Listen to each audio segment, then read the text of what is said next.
Penyidik Subdit Keamanan Negara Direktorat Reserse Kriminal Umum Polda Metro Jaya kembali melayangkan surat panggilan untuk pemeriksaan Roy Suryo CS sebagai saksi terlapor dalam kasus tuduhan ijazah palsu yang menjerat Presiden ke-7 RI Joko Widodo.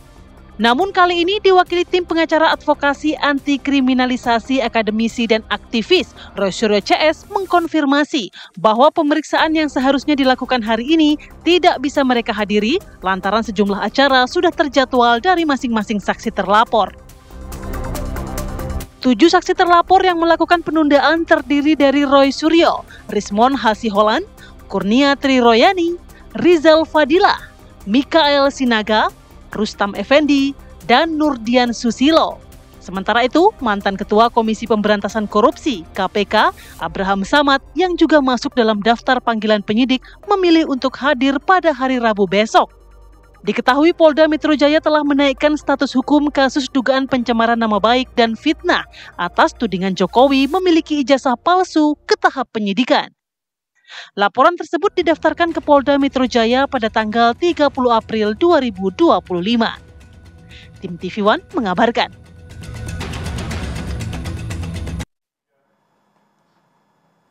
Nah, ini katanya nggak bisa diganggu dulu nih, Vi, ya kan? Ya. Katanya kemarin pengen kasusnya tuntas, tapi kok ini nampaknya mau ditunda-tunda gitu loh. Ya. Ada perluan apa sih 17 Agustus Kalau konstruksinya seingat saya tuh begini, nanti mungkin bisa kita konfirmasi ke pihak Roy CS ya. Kan pemanggilan awal kan tidak hadir, lalu keesokan harinya hadir, gitu ya kan? Nah ini kan berarti pemanggilan yang tiga atau kedua. Nah ini kita konfirmasi ya? Iya kan? Nah kita konfirmasi nih, tidak hadir lagi, padat sampai tanggal 17 gitu, iya kan? Katanya pengen ini cepat selesai.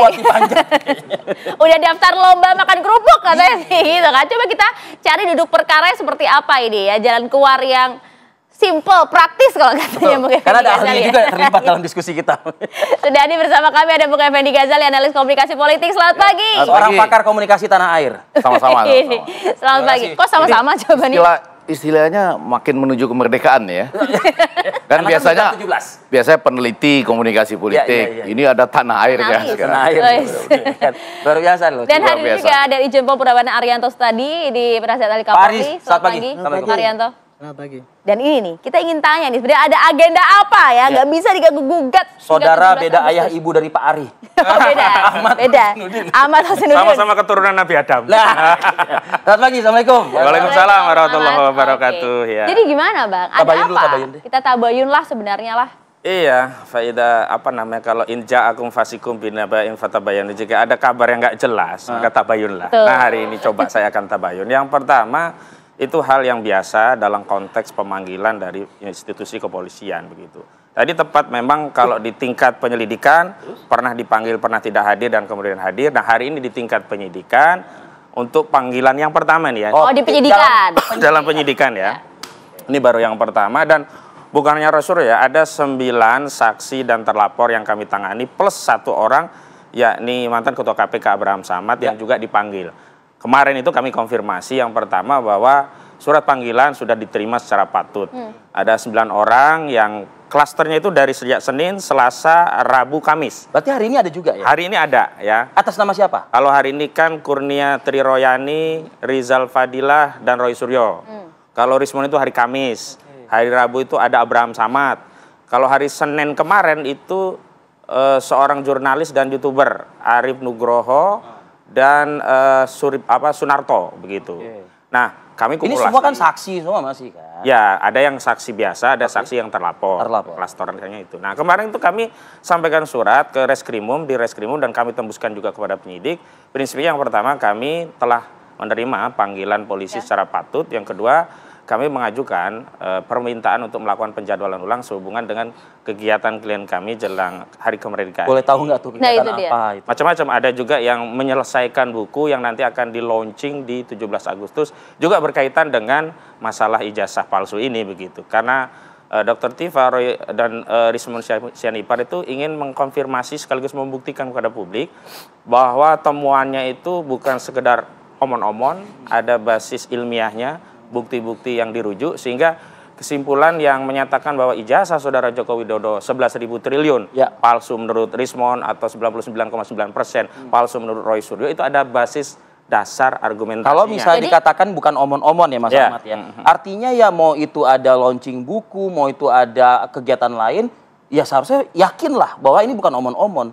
Hadirlah dulu gitu. Dan sekaligus ya kami jelaskan bahwa hak warga negara itu juga dijamin oleh konstitusi. Di dalam KUHP itu panggilan tidak hanya sekali, bisa panggilan kedua dan seterusnya begitu. Dan panggilan itu dianggap mangkir jika seseorang sudah dipanggil secara patut, diantaranya 3 hari sebelumnya panggilan itu diterima, itu patut. Kemudian tidak hadir tanpa keterangan, itu baru disebut mangkir. Dan hari ini kita berikan keterangan resmi, kita kirim surat resmi, dan bahkan ada komunikasi dari sejumlah penyidik. Artinya bila mana ada media-media yang menuliskan mangkir, oh ya keliru. Karena kemarin juga penyidik sudah komunikasi dengan beberapa PIC tim kami, menanyakan kira-kira kapan ya jadwalnya. Kapan itu Mas Ahmad? Kami sampaikan nanti setelah 17 tentang soal persisnya memang kami kembalikan ke penyidik, mau kapannya. Karena kan ini panggilan dari penyidik, bukan permintaan kami untuk diperiksa, begitu. Mas Ahmad, tapi kalau hari ini kan pemanggilannya salah satunya kepada Roy Suryo ya. Hari ini ada agenda apa sih untuk Roy Suryo secara khusus? Detailnya tidak dijelaskan kepada kami, tapi dalam rapat beberapa jadwal yang sudah teragenda di waktu yang sudah kami sampaikan kepada penyidik, jadwal-jadwal itu memang berbenturan begitu. Tentang detailisasinya kami tidak terlalu tahu ya, cuman kami berikan pemahaman kepada klien-klien kami bahwa tidak hadir di dalam proses pemanggilan itu adalah hak dari orang yang... Tidak hadir adalah hak ya? Itu diatur oleh KUHP kan? Diatur oleh KUHP gitu. Nah pertanyaannya kan pemanggilan ini karena memang ya Pak Ari ya, ini sudah naik ke tahap penyidikan. Apakah ini sebelum ke Pak Ari ini, apakah terakhir nih Mas Ahmad nih, apakah memang tidak hadir ini dikhawatirkan memang karena sudah penyidikan akan jatuh status apakah itu tersangka dan lain sebagainya, dan penahanan langsung dilakukan? Nggak ada masalah ya, di Republik ini menjadi tersangka itu nggak ada masalah. Ya, mantan ketua KPK saja ya sudah tersangka di Polda Metro Jaya ya. Itu sampai hari ini masih bebas begitu ya. Kemudian yang sudah terpidana Sylvester Matutina 6 tahun sampai hari ini juga udah bebas, nggak ada masalah. Yang sengaja menunda-nunda nih mengulur waktu. Nah itu kan hak. Kalau hak itu digunakan nggak ada masalah kan. Jangan kemudian ketika ada orang menggunakan haknya kemudian dipersoalkan seolah-olah hak itu tidak boleh. Nggak ada masalah kecuali tidak hadir tanpa keterangan. Nah itu mangkir. Ini melawan begitu. Ini hak ya Pak Arianto ya, dan itu sah-sah saja dilakukan. Sebagai penyidik agak repot nggak sih kalau kayak gini Pak Ari? Enggak, kalau penyidik itu kan cuma manggil aja. Manggil kepentingannya mau meriksa. Karena ini panggilan sudah pakai penyidikan, maka dipanggil secara baik ya. Artinya dikasih waktu untuk 2 hari paling tidak kan sudah kemarin. Ada itikat baik mereka ini datang gitu loh ya kan? Ya kalau mereka tidak datang ya dilihat apakah ada alasan yang patut apa tidak ya. Nah, alasan itu yang menilai penyidik itu nanti. Ya tinggal kita lihat aja nanti. Bisa diapakan alasan yang tidak patut itu oleh penyidik? Ya kan penyidik bunyinya dalam pasal itu ada alasan yang tidak patut, yang patut gitu ya. Nah, patut sama tidak itu ya tergantung dari penyidik dong. Kalau tidak patut artinya tidak diterima alasannya begitu? Ya gini, kalau tidak patut ya berarti ya pasti nanti akan dipanggil lagi. Ini kan kalau dia dipanggil sekali nggak datang ya, bunyinya kan kalau tidak bisa datang dengan alasan yang tidak patut itu ya, maka dia bisa panggil lagi dengan surat perintah membawa. Paksaan? Gitu. Iya, surat perintah membawa, jadi dipanggil kemudian langsung dibawa. Itu bunyinya KUHP kayak gitu. Ya. Alhamdulillah. Nah gitu aja. Jadi nanti ininya apakah ini patut atau tidak itu tergantung kepentingan penyidik. Kalau penyidik itu masih memberi kelonggaran, saya belum urgen banget manggil sekarang, mungkin ya biar aja lah sesuai dengan apa yang diminta itu. Artinya tadi kan Pak Ahmad kan, Mas Ahmad ini kan mintanya kan kalau bisa ya sampai dengan tanggal 17 katanya. Ya kan itu kan gitu. Nah, tapi kalau kemudian penyidik, wah saya ini buru-buru selesai ya, mungkin nanti dia akan manggil lagi. Itu dia. Artinya skala kan apa yang membuat penyidik itu buru-buru? Skala apa gitu loh? Kan penyidik sudah punya jadwal selama ini kan. Sudah sebulan yang lalu kan sudah naik ke penyidikan, sudah sebulan yang lalu kan. Ya. Dia pasti sudah ada punya jadwal. Yang dipanggil yang saksi-saksi pelapor dulu. Sekarang sudah selesai semua. Nah, tinggal saksi terlapor kan gitu gilirannya gitu. Nah, kemudian ternyata saksi terlapor ini kemudian ada kepentingan, nggak bisa datang. Tinggal hitungan penyidik aja lah nanti. Ya sebagai penyidik senior, Irjen Arianto tadi melihat ini udah 1 bulan tahap penyidikan, kok belum ada tersangka, kok belum ada juga. Saya kemarin kan bilang, ini lambat amat gitu ya. Tapi setelah saya cek-cek, ternyata banyak saksi yang diperiksa. Jadi ya saya pikir ya, oh kalau gitu berarti Anda memang sekarang selama ini udah lembur ini untuk memburu supaya cepat gitu. Ya, kecepatannya udah segini inilah yang menurut banyak saksi yang diperiksa, tapi masih banyak juga yang menunda pemeriksaan. Itu kan yang terakhir ini. Kalau yang lain-lain semua udah diperiksa itu. Jadi kita akan masih menunggu titik terangnya masih cukup lama nih Pak Rianto? Enggak, saya kira enggak. Ya ini tinggal panggilan kedua aja lah nanti kan. Kan pasti akan ada panggilan kedua itu. Nah ini kita tinggal tunggu penyidik aja. Mungkin nggak 1-2 hari ini ada panggilan kedua? Meskipun sudah disampaikan setelah oleh terlapor, tolong ya Pak ya setelah tanggal 17 iya, misalnya. Itu tadi ya saya katakan itu tergantung daripada perhitungan penyidik itu. Oke. Kalau dia butuh cepet-cepet ya mungkin dipanggil lagi. Tapi kalau dia nggak butuh cepet-cepet ini manggilnya nih, mungkin ya sesuai dengan permintaan nantilah. Oke lah kita. Itu butuh cepet-cepet itu memang atas dasar perkaranya ya? Jadwal.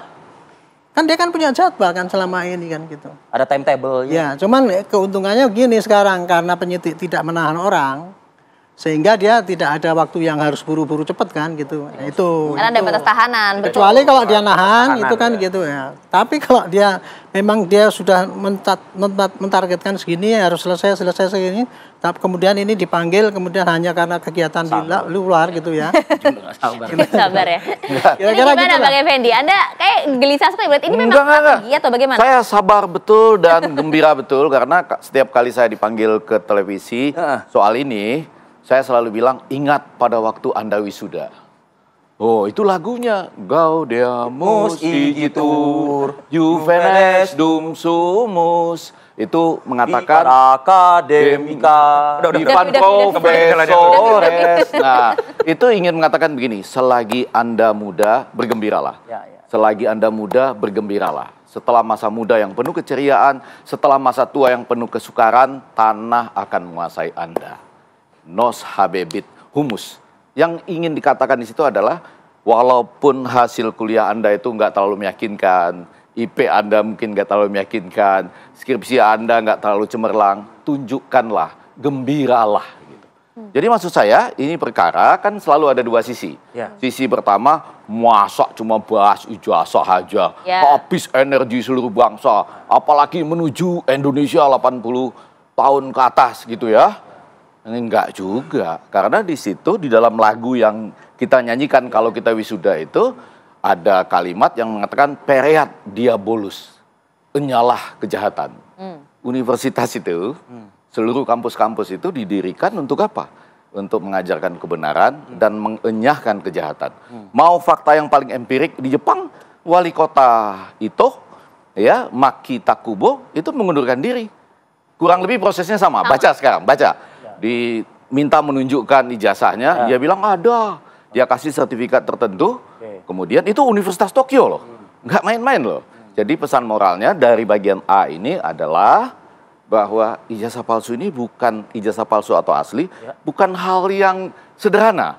Kita tidak boleh mengatakan kepada anak-anak kita selanjutnya, nggak apa-apa, Anda kuliah santai-santai aja. Nanti ijazahnya diganti-gantilah pakai sertifikat apapun, nggak masalah. Janganlah. Ya kan, bahkan Anda maju pun untuk pejabat publik nggak masalah lah. Asal bisa diatur dengan penyelenggara nggak ada masalah. Tapi yang B, nah saya ingin mengatakan semuanya harus gembira. Karena lagu tadi, penyidik memeriksanya gembira juga dong. Ahmad dan kawan-kawan yang sekarang lagi keliling-keliling ya untuk jadi punya panggung, jadi punya buku, gembira aja, nggak ada masalah gitu. Karena sekali lagi, setelah masa tua Anda, setelah kekuasaan ini ada di dunia, maka tanah akan menguasai Anda. Gitu. Dan dan saya belum melihat ya, yang B ini yang agak penting. Sebetulnya kasus ini jadi berkepanjangan. Kalau mau, saya selalu itu di TV One ini kita coba kasih satu jalan keluar lah. Gitu. Itulah. Jalan keluarnya adalah gini. Nanti juga buat teman-teman penyidik menarik. Ijazah itu kan ujung, betul nggak? Kita dapat ijazah setelah apa? Setelah diterima. Ada berita diterima. Walaupun Roy Suryo bilang apa itu bahasa kalimat korannya beda. Ada teman kuliah ada, teman sebangku ada, wisuda juga ada, di buku wisuda juga ada. Skripsi. Nah, orang sebelum tahun 2023 tidak boleh lulus tanpa mengerjakan skripsi. Jadi artinya pada waktu itu diwajibkan harus ada skripsi. Nah, skripsi ini saya tanya nih kepada kita semua yang ada di sini tuh. Ingat tanggal ujian skripsi? Enggak pasti ya? Iyalah. Enggak ya? Enggak. Ya butuh waktu lah, saya tanya dulu kalau, bisa. Saya lihat dulu tuh bukunya. Ada di deskripsi. Enggak. Kalau ini senior saya, karena saya sih masih ngajar di Sesko TNI. Salah satu alumnus terbaik adalah Pak Aryan. Luar biasa. Tahun berapa itu Pak?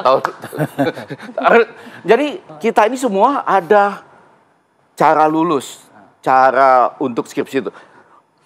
Tanggal ujian skripsi mungkin kita lupa. Tapi tempat ujian skripsinya ingat kan? Oh jelas. Nah, dan yang lebih penting itu adalah pengesahan di lembar skripsi kita. Iya, betul. Di situ ada tanda tangan dosen pembimbing 1, pembimbing 2, ketua jurusan atau dekan. Ya. Dan ada tanggalnya. Kalau itu tidak ada tanggal, cuma tahun. 1985 misalnya, kan susah dibayangkan. Ada orang ujian skripsi dari tanggal 1 Januari bebas sampai 31 Desember. Nah, kalau saya nggak keliru, skripsi itu sekarang tidak ada di perpustakaan. Sedang diperiksa, mungkin oleh penyidik juga mungkin ini ya, di perpustakaan itulah. Sampai kapan skripsi ini akan diperiksa? Kan skripsi ini itu diamankan untuk diperiksa. Buat barang bukti kan Pak Ari ya? Iya, tapi sampai kapan? Sampai kapan nih? Ya sampai Roy CS mungkin mau hadir dulu di pemeriksaan. Boleh, gitu itu loh, keren. ya kan? Karena maksud saya gini, ujungnya nanti adalah apakah semua skripsi yang dalam tanda petik diamankan bersama-sama, bukan cuma satu misalnya, itu akan kembali sama nantinya enggak? Jadi di perpustakaan akan muncul semua skripsi hanya dengan tahun saja, 1985. Atau ada yang ada tanggal, yang lain. Khawatir ada dimanipulasi. Enggak, saya nggak bilang begitu. Tapi ketika Anda kembalikan ke perpustakaan, kalau ijazah mungkin orang akan mengatakan gini, ini sama seperti yang di Jepang, ini hak milik saya pribadi. Kecuali kalau maju ke jabatan publik, Anda bisa memintanya melalui komisi informasi. Tetapi kalau skripsi, kalau kita bikin skripsi, ada dua signifikansinya. Teoretik dan empirik. Teoretik itu untuk dilihat perkembangan semua teori yang ada. Empirik apa gunanya bagi masyarakat. Jadi dia harusnya ada di perpustakaan. Jadi pertanyaannya adalah ketika dipanggil-panggil ini, minta juga lihat skripsinya. Dengan catatan, ada tanggalnya nggak? Membantu. Tanggalnya nggak? Kalau tahun aja, menurut saya sulit diterima. Nanti ditanggapi saya percaya loh, ini senior saya. Ini kita minta keterangan ya. Bisa jeda ya Pak Arianto ya. Pak Selamat, kami akan kembali saat.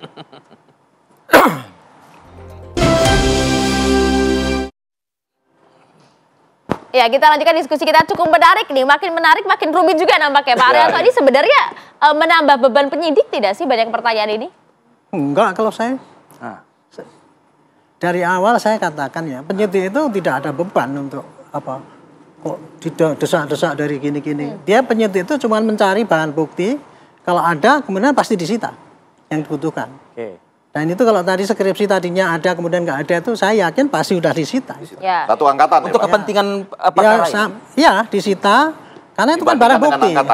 Barang bukti itu nanti akan ditunjukkan di persidangan, semua yang disita. Gitu.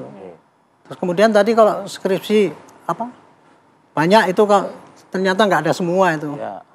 Nah mungkin saja, karena saya dengar itu barang buktinya itu ada 500. Tapi itu akan kembali lagi kan nanti at the end kan pada. Iya, kalau barang bukti itu nanti pasti akan tergantung dari putusan hakim. Hakim apakah dimusnahkan atau kembalikan. Tapi kalau hitungan saya... Mungkin dimusnahkan, Pak. Ya, skripsi dimusnahkan. Enggak, kalau barang bukti... Saya belum selesai dipotong. Tenang, barang bukti narkoba, Pak. Oh ya, setuju Pak Arianto. Jadi itu yang namanya barang bukti itu terserah hakim putusannya. Dikembalikan pada yang bersangkutan, dimusnahkan, atau disimpan kembali di tempat asalnya. Oh bisa dimusnahkan tuh bisa ya? Kalau barang bukti narkoba, ya dihapuskan itu tadi. Adil, tolong. Saya belum pernah seumur hidup loh mendengarkan ada skripsi dimusnahkan. Jangan Pak, saya kan hanya mengkonfirmasi macam. Makanya saya ngomong gini yang namanya barang bukti itu nanti akan dimusnahkan atau dikembalikan atau yang bersangkutan itu tergantung hakim itu. Boleh kasih nanya ke Pak Arianto. Pernah nggak dalam penanganan yang Pak Arianto yang serupa ya dengan ini Pak Arianto kan stigma publik itu macam-macam Pak Arianto. Artinya gini, ketika dikembalikan itu yakin nggak itu masih sama? Otentik dan publik bisa aja prasangka itu boleh aja hak dia. Tapi nggak akan mungkin seorang penyidik akan kolusi kayak gitu tuh, sehingga ini kan sangkaan yang disampaikan itu kan semua seakan-akan kita itu penyidik sudah dikuasai oleh Pak Jokowi sehingga semua untuk penyelamat Pak Jokowi kan gitu. Itu yang terjadi. Tapi ya enggak, kalau saya pribadi itu kayak gitu tuh nggak akan mungkin. Percuma kita diangkat sebagai penyidik dan dipercaya oleh negara gitu. Ya. Apalagi itu manipulasi ya. Sedangkan kita tidak melakukan apa yang harus saja itu udah melanggar, itu ada sanksinya. Gitu loh. Misalkan salah manggil persyaratan itu kan cuma kesalahan ringan itu. Ya. Itu juga ada sanksinya. Apalagi kalau sampai kolusi kayak gini ini. Gitu. Oke, Mas Ahmad, terfikirkan nggak sih Mas Ahmad ingin segera ini semua segera selesai gitu misalnya? Kan pernah bilang pengen cepat selesai ini gitu kan? Buktikan saja. Sebelumnya kan kita harus bedakan ya antara norma dengan penerapan norma pada realita. Kalau kita bicara norma, sebenarnya nggak ada masalah bagi kita semua karena normanya baik. Soal tentang barang bukti dimusnahkan itu kan norma. Misalkan narkoba, perintahnya dimusnahkan itu kan norma. Tapi realita yang penuh anomali di negeri kita kan juga menjadi perhatian kita. Misalkan ada narkoba, barang buktinya justru dijual lagi oleh oknum penyidik, oknum jaksa, itu kan banyak terjadi begitu. Jadi kita harus kaitkan dua hal antara norma dengan problem penerapan norma yang hari ini menjadi anomali. Nah, kita kembali ke masalah ijazah. Ijazah ini kan ada dua pendekatan sebenarnya. Pertama litigasi, memang ujungnya di persidangan. Yang kedua non litigasi yang secara subjektif sebenarnya pemilik ijazah, yakni Saudara Joko Widodo, bisa secara subjektif untuk menunjukkan ijazahnya agar perdebatan publik ini selesai, anak bangsa kembali bersatu. Karena kalau alasannya tidak ada kewenangan orang-orang itu meminta ijazah saja, tidak ada kewajiban saya untuk menunjukkan ijazah, saya balikkan. Tidak ada pelanggaran hukum satupun pasal konstitusi yang dilanggar oleh Saudara Joko Widodo kalau dia menunjukkan ijazahnya. Akan menunjukkan di persidangan, artinya itu tidak bisa merubah pendirian begitu. Maksud saya artinya subjektivitas ingin lama atau tidak kan kembali kepada Saudara Joko Widodo. Kembali kepada Saudara Roy. Kalau dia mengambil langkah subjektif tanpa kemudian ya berdalih nanti di pengadilan dan sebenarnya menunjukkan ijazah itu juga bukan pelanggaran hukum, bahkan dia akan menjadi sosok yang dianggap pahlawan, negarawan, yang melerai pertengkaran anak bangsa. Ini juga baik buat kita, gak ada masalah. Jadi jangan dianggap problem yang panjang itu bermula dari posisi klien kami. Nah, kalau kita kembalikan soal pemanggilan tadi, tafsiran dari penyidik menurut hemat kami bisa memahami dan alasan kami patut. Kenapa? Sudah ada komunikasi dari penyidik untuk bertanya kepada kami. Anda berhadapan langsung kemarin. Iya, kepada kami melalui tim kami, kapan Pak kira-kira pencalonan ulangnya? Kami hanya baru kasih kisi-kisi setelah 17. Tentang waktu fixnya tentu kami tidak bisa jawab. Harus kami musyawarahkan, rapatkan dulu dengan klien-klien sesuai dengan jadwal yang akan di-arrange ulang. Karena kan ada Senin, Selasa, Rabu, Kamis itu pemanggilan yang beruntun begitu loh. Dan saya mau konfirmasi juga tidak semua kemudian tidak bisa hadir. Insya Allah hari Rabu itu untuk Pak Abraham Samad akan hadir dan akan kami dampingi. Rabu besok ya? Ya, besok. Kalau hari ini kan nggak ada, Senin nggak ada, Kamis nggak ada, khusus Rabu besok hadir karena memang beliau nggak ada agenda. Gitu. Ini menarik sih. Saya mau tanya nih dari penjelasannya Ahmad Komarudin ini, artinya begini. Kita kan tahu ya hukum itu kan di atas segala-galanya, bukan ya? Iya. Iya kan? Apakah boleh gitu bernegosiasi dengan penyidik gitu? Penyidik ini kan pegangannya hukum pasti kan? KUHP, KUHAP dan lain sebagainya gitu. Dengan alasan-alasan ini bisa dipertimbangkan ini gitu. Saya hanya berani bicara aspek komunikasinya. Iya. Tadi sudah disampaikan tatanan hukumnya dalam konteks penyidik dan lain-lain. Ya. Yang pertama saya percaya masih sangat banyak penyidik yang baik, masih sangat banyak orang para dosen dan orang-orang baik di kampus-kampus lah ya. Kita masih percaya lah. GM di mana-mana pun. Nah, tapi yang ketiga menyangkut yang tadi kan ada dua pihak. Yang satu teman-teman penyidik, yang kedua yang dipanggil. Masing-masing kan punya agenda.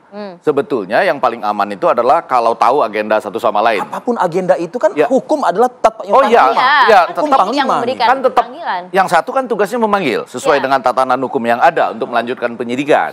Sementara yang lain kan tugasnya menyampaikan, Pak saya lagi bedah buku, saya lagi mau 17-an misalnya. Ini dengan gembira loh ini loh ya. Gembira. Gaji ya. Maksud saya penyidik juga harus gembira juga. Ini kan kasus Gaudeamus Igitur ini. Jadi penyidik juga gembira, teman-teman ini juga gembira menyampaikan, Pak, saya nggak bisa datang kalau besok, hari ini, karena saya lagi ada bedah buku. Misalnya. Khusus yang Rabu besok datang, Pak Abraham besok Samad. Ada yang datang. Jadi nggak apa-apa, semua gembira aja. Karena ini sekali lagi kasus Gaudeamus Igitur. Karena begini, ada yang kemudian beranggapan juga, kan kasus ini kan apalagi panggilan hukum kan seharusnya menjadi prioritas begitu. Ada yang bilang bahwa kok nampaknya kubu Roy CS ini kok menganggap ini sepele begitu, kan bisa diartikan seperti itu kan? Bisa, sama-sama bisa diartikan seperti itu, bisa juga diartikan, dan ini memang sudah terlanjur membuat janji. Dengan begitu banyak orang yang datang, ya kan? Kan mana yang lebih dulu dong? Orang sudah buat janji, orang sudah banyak datang, lalu mereka mengajukan permohonan mungkin ya, atau menyatakan informasi kepada penyidik bahwa nggak bisa datang besok. Lalu Pak Arianto, itu kalau misalnya dia menyampaikan gitu bisa dijawab secara positif, bisa tidak kan? Bisa dianggap penting, bisa enggak gitu. Oh ya memang penting. Kalau ke rumah sakit, dirawat, dibantarkan, itu kan lain. Tapi misalnya nanti disampaikan jawaban, enggak. Itu sudah dianggap panggilan pertama, panggilan kedua gitu ya Pak Arianto. Ada tahap-tahapannya. Tapi yang mau saya katakan sekali lagi, mudah-mudahan ini kasus Gaudiamus Ijitur semua gembira aja. Penyidik manggil, oh dia lagi lagi bedah buku. Oh bagus dong bedah buku, gak apa-apa. Nanti kita panggil lagi gitu kan. Semua gembira aja. Apa sih yang mau disembunyikan dari kasus ini? Misalnya nih ya, skripsi. Nanti sekarang lagi dikumpulkan, lagi diteliti. 500 ya barang bukti. 500. Barang bukti enggak dong, satu angkatan enggak 500. Barang buktinya 500 kan? Oh, barang bukti. Kalau skripsi jangan langsung terframingkan ke satu angkatan 500. 500 barang bukti. Oke. Kalau skripsi berapa satu angkatan? Paling 80-an waktu itu. Nah, ya kan nggak hanya itu barang bukti kan? Iya, enggak. Kalau saya yang penting itu skripsi kalau menurut saya. Karena skripsi mengantarkan orang secara layak untuk dapat penyidik juga pasti paham itu. Paham. Karena itu tadi saya khawatir kalau skripsi Anda yang mancing-mancing lo tadi. Enggak, saya dimusnahkan. Saya belum pernah lagi mancing. Saya belum pernah dengar loh ada skripsi dimusnahkan atau nanti kan sampai ke meja hakim di persidangan. Sudah dibantah enggak? Ya nanti kalau narkoba jangan dipancing lagi, Fendi. Kita sama-sama nggak mancing, kita sama-sama gembira bahwa kalau narkoba bisa dimusnahkan. Ya. Tapi kalau skripsi enggak. Di persidangan kan kita bisa lihat ya. Apakah benar juga boleh hanya pakai tahun atau yang lain ternyata ada tanggal. Baik. Nah itu kan menarik. Sudah itu kita kembalikan ke perpustakaan dengan gembira. Chief, terpikirkah oleh Chief juga gitu ya, alasan tadi yang disampaikan oleh Mas Ahmad ini kan sampai dengan HUT kemerdekaan. Mungkin jangan-jangan mereka sudah berpikir nih, jangan sampai kemerdekaan saya direnggut. Nanti Chief ya, usai jeda. Gembira loh ini. Sampai dengan HUT kemerdekaan. Yang sudah terpidana aja sih.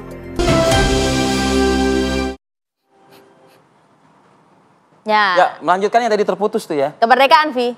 Ya 17 Agustus memang gak kemerdekaan. Kita tahu itu ya kan. Cuman alasan ini saya mengacu ke Mas Ahmad tadi mengatakan sampai dengan 17 Agustus HUT kemerdekaan gitu. Anda menafsirkan ini jangan-jangan mereka ini sudah ada feeling atau apa gitu menurut Anda? Yang pertama kemerdekaan ini harus tetap disambut dengan gembira, betul kan? Pasti. Bahkan bolehlah Anda pasang one piece pun gak ada masalah sekarang. Dulu kan gak boleh. Terus sekaligus pada saat yang sama kita ngingat tadi yang Anda sampaikan, ngingat kemerdekaan Palestina. Sudah mulai diakui kan oleh banyak negara sekarang, betul kan? Semua udah beralih semua. Sama dengan ini. Saya tetap berharap dua hal. Yang pertama, para penyidik kita masih banyak yang baik. Mereka juga kalau memanggil atau memeriksa harus dengan gembira. Karena mereka juga pernah diwisuda, Gaudiamus. Betul. Jadi mereka harus bergembira. Karena suatu saat nanti kita semua akan dikuasai oleh tanah. Dan kita tetap harus menolak kejahatan. Itu disebut pereat diabolus. Nah sementara bagi teman-teman yang dipanggil ini tetap harus gembira juga. Jangan ngotot-ngotot juga kalau lagi konferensi pers. Ini usulan saya nih. Kalau konferensi pers nampak gak gembira ya? Gembira aja. Karena yang ingin dibuktikan itu adalah Gaudiamus. Doorstop juga ngotot. Gembira saja ya. Kadang-kadang pakai humor juga kok Pak Ahmad ini ya. Gembiranya saya begitu modelnya. Tidak gembira saja karena apa? Mereka wajib memberikan alasan. Nanti yang menilai alasan itu adalah penyidik, ya kan, untuk terus dan sebagainya. Apakah, kan ini yang menarik pertanyaannya. Ini kalau pertanyaan ini nggak memancing. Apakah saudara pilih? Apakah deadline-nya 17 Agustus? Pertanyaan, entar dulu, konstruksi belum Anda jawab. Konstruksinya kan jelas. Tadi kan Mas Ahmad juga yang ngomong. Ini kan pemanggilan pertama dalam tahap penyidikan. Kan gitu. Kan masih ada pemanggilan-pemanggilan lain. Betul. Tapi sementara hari ini adalah 11 Agustus. Diiringi dengan status tersangka. Anda membayangkan seakan-akan 17 Agustus mereka sudah ditahan gitu ya? Enggak. Sudah direnggut kemerdekaannya katanya. Ya kan? Enggak. Feeling Anda begitu. Feeling bukan feeling saya. Feeling banyak orang? Enggak juga. Kalau saya feeling pada acara ini enggak. Karena kasus Gaudiamus Ijitur ini kegembiraan. Jangan langsung main tahan. Ya tersangka dulu gitu. Tapi kan ini proses hukum. Udah jelas. Tersangka sudah? Belum. Belum kan? Nah tersangka aja belum. Nanti malah tiba-tiba nanti bisa jadi komisaris BUMN. Kan? Nggak tahu kita, itu bisa macam-macam itu. Kalau tiba-tiba balik badan bisa jadi komisaris. Jadi gembira saja gitu. Dan saya tidak percaya bahwa semua orang itu seperti tadi. Gembira nggak saat ini itu? Semua orang itu, penyidik itu kacau. Nggak mungkin, masih banyak yang baik. Di UGM masih banyak guru-guru, profesor yang baik. Itu yakinlah gitu. Ini kasus bergulir dengan Gaudiamus Ijito, bergembiralah gitu. Gembira ya Pak Ahmad ya? Gembira sekali. Klien Anda masih gembira? Gembira sekali. Ya? Dan saya mau tegaskan tadi ya, saya luruskan bahwa ketidakhadiran ini bukan berarti pembangkangan terhadap hukum. Hukum pula yang memberikan hak untuk tidak hadir dengan memberikan alasannya. Kalau kita bicara tentang pembangkangan hukum itu bukan orang yang dipanggil menjadi saksi tidak hadir, tetapi orang yang sudah berstatus terpidana, sudah inkrah dari 2019 sampai hari ini. Ya, kalau ini kan sah-sah saja. Fokus ke klien Anda aja lah. Artinya dia pun sudah gembira, yang begitu aja bisa gembira ria. Ya. Firly Bahuri sudah tersangka, sudah gembira. Apalagi kita, masih saksi. Baru saksi, masih jauh panggang dari api. Bisa aja api yang menyala balik ke Solo, yang kebakaran Solo. Nah, saya juga ingatkan kepada Pak Jokowi. Humor, yang bagian tadi humor. Ya. Itu tadi meledak-ledak tadi itu. Bagian humor. Bagian dari gembira ya. Ya, saya mengutip Gembiranya Pak begini, Effendi Zakari, gembiranya Pak begini. Jokowi, kalau kita punya ijazah asli dan memang pernah lulus sekolah dari satu kampus, ayolah bergembira. Tunjukkan ijazah dengan gembira ria. Karena tidak ada alasan bagi orang Pak Jokowi yang tidak gembira dengan ijazah kalau persidangan kan asli. gitu kan. Iya. Nanti di persidangan. Di Nah, persidangan. saya katakan kalau nunggu sana kan gembiranya kelamaan. Ayolah gembira hari ini menjelang 17 Agustus. Jadi Anda sengaja menunda agar tidak ke persidangan? Oh bukan, kan ini ujungnya juga ke persidangan. Tetapi kalau Saudara Joko Widodo dengan gembira menunjukkan ijazahnya, berarti apa yang mau dibuktikan di persidangan? Oh sudah dibuktikan di luar kan selesai. Gembira semua bangsa kita. Nggak, tapi, kita merdeka.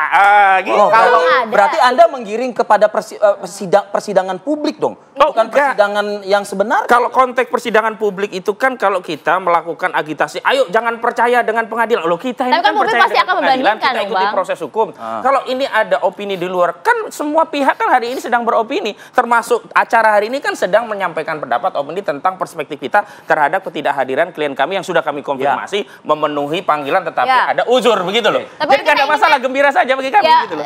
Persoalan hukum ya di persidangan nanti. Loh, gitu. ada kan persoalan yang tidak persidangan, misalkan penyelidikan. Penyelidikan itu persoalan hukum. Memangnya harus ke pengadilan? Enggak, kan baru ke penyidik. Penyidikan juga baru ke penyidik. Penuntutan baru di jaksa. Masih panjang. Kalau sebelum persidangan bagaimana Pak Arianto? Oh iya Pak Arianto dulu. Kalau sebelum persidangan bagaimana ya?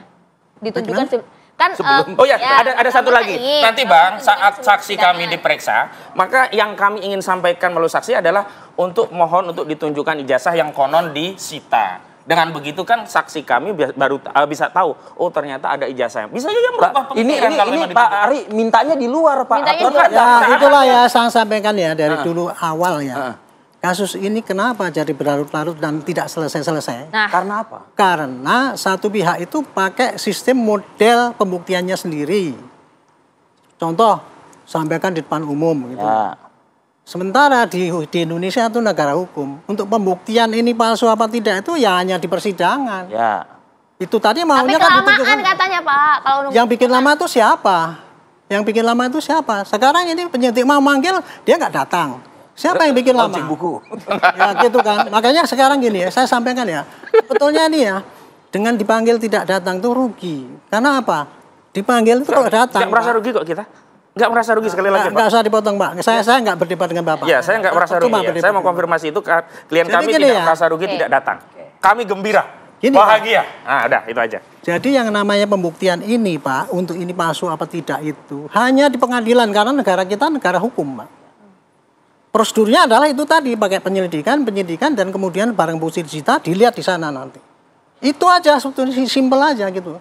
Nah sekarang kalau panggilan ini yang terakhir ini tadi ya di dalam penyidikan hukumnya itu cuma bunyinya gini, penyidik bisa memanggil tersangka ataupun saksi ya dipanggil dengan cara yang wajar. Artinya ada waktu jeda minimal 2 hari sehingga dia ada persiapan untuk datang. Ya. Dalam hal tidak datang maka dalam hal tidak datang dengan alasan yang tidak patut, penyidik bisa memanggil kembali dengan perintah membawa. Jadi nggak 3 kali, cuma 2 kali aja. Oh. Bisa. Bunyinya gitu. Bisa 17 Agustus. Kalau nggak patut. Kalau tidak, makanya itu sekarang kan kalau nggak patut. Kembali kepada terserah. Ini kan tafsiran liar sebenarnya. Uang penyidiknya sudah komunikasi dengan kami kok. Patut tidaknya itu adalah penyidik. Sudah gembira. Makanya itu patut tidaknya lah penyidik. Makanya tunggu aja nanti apa yang dilakukan oleh penyidik. Itulah menentukan kepatutan itu tadi. Saya nggak bisa menentukan karena saya bukan penyidik. Iya. Itu. Ininya gitu. Tapi prosedurnya sudah Anda jelaskan ya Pak Ari? Ya itu prosedurnya kayak gitu. Tapi saya ingin ingatkan ya. Sebetulnya ya kalau dipanggil itu dari pihak terpanggil itu tadi mestinya Itu tadi bukti-bukti yang dia anggap bukti autentik yang 1000% apa 1 triliun persen itu dibawa ke penyidik supaya itu nanti masuk ke persidangan. Perang lah di situ tuh kan. Iya, itu kan dipertimbangkan oleh hakim. Itulah yang sampai sekarang itu kok nggak pernah diabaikan. Nanti akan dibawa kok Pak. Sebenarnya kan itu sudah kami tawarkan pada proses gelar perkara khusus di Barreskrim yang posisi klien kami sebagian itu menjadi pelapor. Jadi ada kesetimbangan karena konteksnya kan 263. Kalau sekarang kan bukan 263, sekarang kan 310, 311 berkaitan fitnah yang tidak ada kaitannya dengan ijazah. Semestinya kalau kita mau fokus adu argumen, adu bukti itu di perkara yang dilaporkan di Barreskrim, tapi kenapa di Barreskrim dihentikan? Itu oke lah, udah selesai. Yang kedua di Polda ini kan kami juga minta gelar perkara khusus seperti yang dilakukan di Barreskrim. Kenapa di Barreskrim gelar perkara khusus dilakukan, di Polda tidak? Kalau alasannya itu kan di penyidikan. Enggak, di Barreskrim itu juga baru penyelidikan. Bedanya di Barreskrim penyelidikan dihentikan, kami minta ajukan gelar perkara khusus ditindaklanjuti. Nah, di Polda penyelidikan dinaikkan ke penyidikan. Kami minta proses gelar perkara khusus tidak ditindaklanjuti. Ya, karena mereka sudah membuat ada komentar Pak Ari? Ya itu tadi, saya nggak, kalau sekarang ini kan dianggap diperpanjang salahnya Pak Jokowi. Saya bukan bela Pak Jokowi ya. Ini lamanya itu karena proses dari penyidikan itu tidak berjalan dengan mulus. Ya. Artinya saksinya banyak. Dan ini menurut saya penyidik termasuk sabar bareng. Alhamdulillah. Kalau di zaman Anda? Kalau zaman saya sudah saya tangkap dulu. Oh, ini salah. Mana ada saksi ditangkap salah. Ini yang salah. Enggak. Boleh saksi kalau saya cuma guru aja. Kan ini kan Bapak kan kalau Pak Arianto. Salah tetap, kalau salah tetap salah. Jangan diajarin rakyat salah. Saya makin takut kalau langsung main tangkap aja. Enggak, saya mau mengatakan perkara ini bisa didekati dengan 2 hal. Kita percaya masih banyak penyidik yang baik, teman-teman di kampus yang baik, karena itu bisa 2. Kita menunggu persidangan. Di persidangan itulah ditampilkan ijazah dengan perbandingan ijazah lain ada di situ, dan skripsi dengan perbandingan skripsi yang lain yang sekarang disita pakai tanggal semua atau cuma tahun. Lalu yang kedua, masyarakat juga bisa mendorongnya dengan gembira. Kalau dulu kan ada ini ijazahku, mana ijazahmu.